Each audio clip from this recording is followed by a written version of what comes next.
Hey everybody, Eric Nathy with mountainmodernlife.com. Hope you guys are doing great today. I wanted to touch base with you real quick in regards to our dashboard. I don't know if any of you guys have ever looked at the dashboard in your RV or even your vehicle and thought it just doesn't work with what I'm going for here. So that's exactly what happened to me and Katie as we were going through our renovation, and things were really starting to come together here in the front of the unit. We realized that the old beige color that our dashboard was just didn't quite fit in with everything else. So we did a little research and started to try to find a new way and a new approach to go ahead and handle this.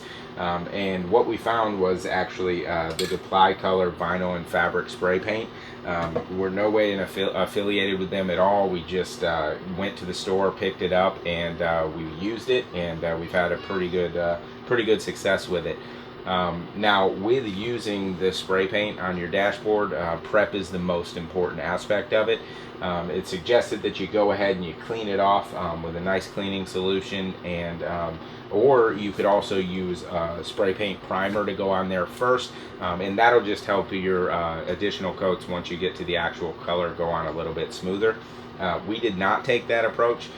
We cleaned it with a cleaner, and then we took our vacuum and went ahead and vacuumed it up just to make sure we had everything off of there.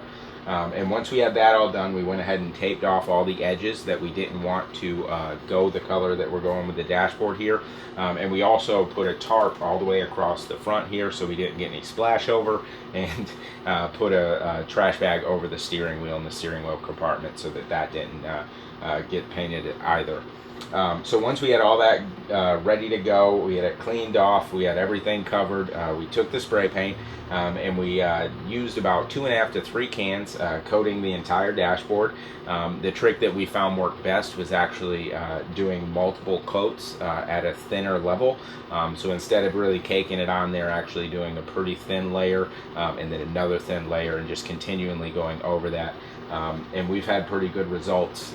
Now, right after we got done painting the dashboard, we stood back and looked at it. We noticed that we could see from a glare a little bit of a splotchiness in this big open area right here.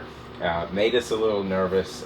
Started researching different ways we may go about actually fixing that, but then we decided patience is the key.